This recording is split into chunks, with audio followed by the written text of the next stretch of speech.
menyampaikan ucapan selamat Hari Raya Idul Fitri 1446. Semoga Idul Fitri ini membawa berkah dan kita saling memaafkan sesama kita, kecuali kita tidak akan pernah memaafkan para koruptor dan para bandar narkoba. Nah, mudah-mudahan setelah selesai Idul Fitri kita mulai lagi dengan yang baru, yaitu bagaimana kita mendukung program dari Pak Prabowo agar memang bangsa ini keluar dari kemelut ekonomi, kemelut politik, dan kemelut kenegaraan.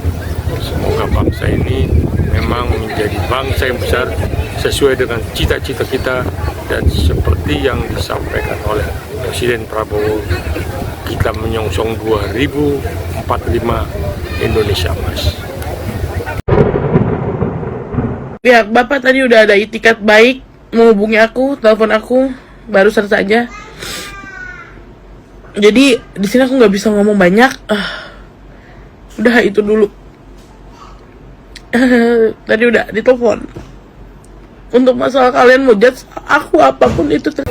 Bang, gimana dengan Ridwan Kamil nih? Kayaknya kesandung kasus lagi nih, Bang. Nah, kalau balik lagi ke cerita di luar ucapan selamat Hari Raya Idul Fitri, ya, yang penuh benar-benar berkah bagi kita umatnya, ya, bagi bangsanya.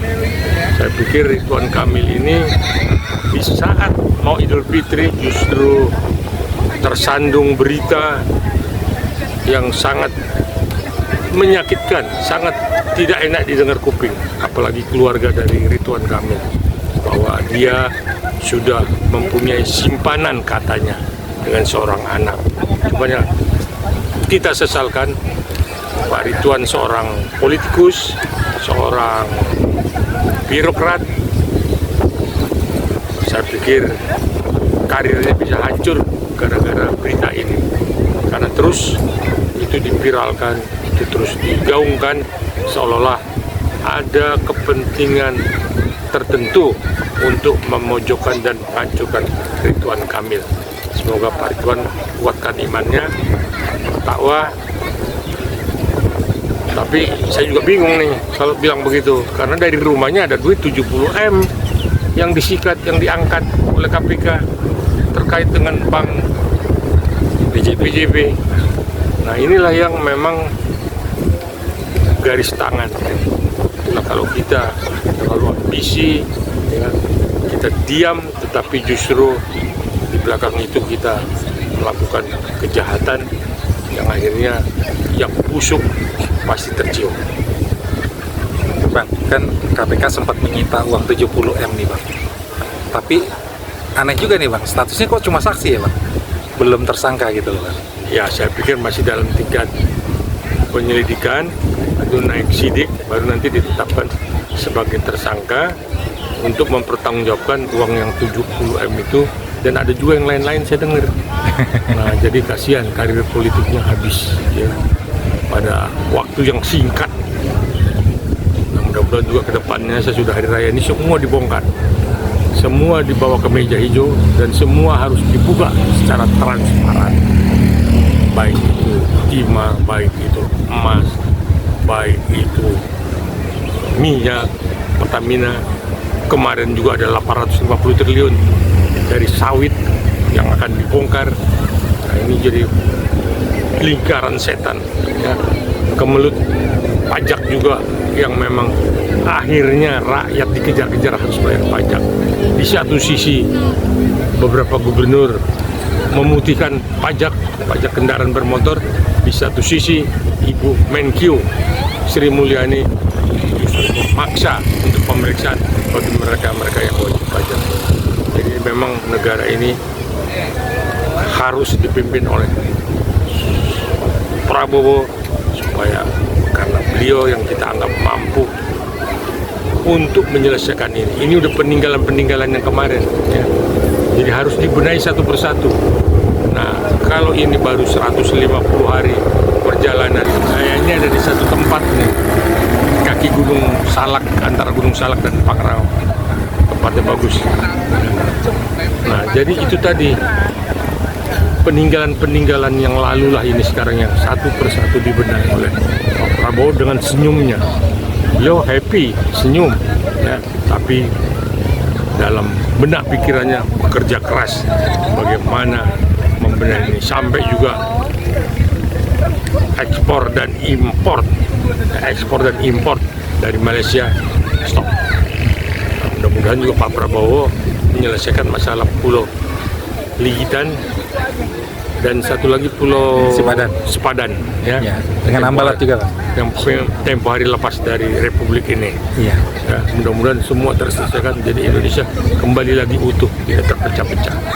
Urus TKI pulang dari Malaysia, TNI siapkan 20.000 personil siap perang lawan Malaysia. Pemerintah sedang mempersiapkan penjemputan buruh migran dari negeri jiran Malaysia ke Indonesia yang kabarnya akan berlangsung dalam waktu dekat.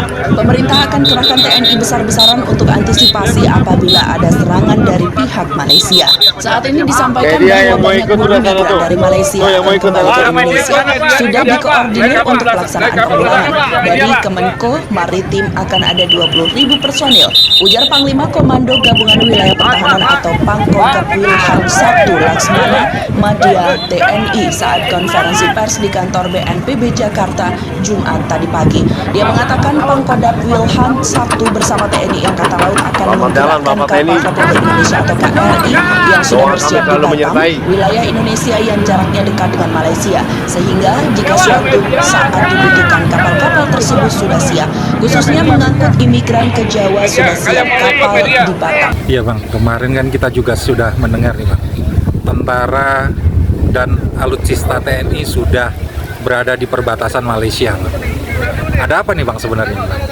Ya, saya pikir kalau ke perbatasan itu ya siap-siaplah. Kita semua tahu menerjemahkannya. Ketika kita tarik garis keras kepada Malaysia, saya pikir sama-sama kan berapa ratus ribu tenaga kerja kita dipulangkan dari Malaysia. Artinya kita juga negara yang berdaulat dan berprinsip, tidak mau injak-injak ya, karena Malaysia rupanya mengimpor beras dari kita, sedangkan kita mengimpor beras dari Thailand dan dari Vietnam. Jadi inilah mafia-mafia yang harus dikejar, dibongkar semua. Di semua lini ada mafianya, ya. Sampai urusan emas pun ada mafianya, ya. Urusan KTP aja ada mafianya, ya. Apalagi urusan yang duitnya cash, price money, pasti ada mafianya. Inilah bagaimana pemerintah ini memberantas semua mafia di segala lini, di segala lapangan, dan di setiap lembaga negara ada mafianya. Bang, pesan buat para koruptor yang belum tertangkap nih Bang, gimana Bang? Ya, saya pikir dengan ultimatumnya Pak Prabowo, para calon koruptor, ya, berhentilah mengkorupsi, menggerogoti uang negara. Mereka-mereka yang sudah terlanjur ya melakukan korupsi, ya, menjadikan uang negara ini defisit, kembalikan baik-baik. Ya, hukum nanti bisa berjalan dengan catatan ada itikat baik, tapi proses hukum harus berjalan. Ya, kemarin bandar narkoba pun dibongkar berapa ribu ton. Ya, mudah-mudahan ini semua ini mafia semua, ya, yang ingin menghancurkan republik ini, menghancurkan kecerdasan anak bangsa. Jadi sekali lagi, biarlah pemerintahan ini bekerja dengan baik. Saya menyampaikan selamat Hari Raya Idul Fitri. Mohon maaf lahir dan batin untuk semua masyarakat dan bangsa kita. Semoga Indonesia tetap jaya dan Pancasila tetap menjadi andalan. Terima kasih.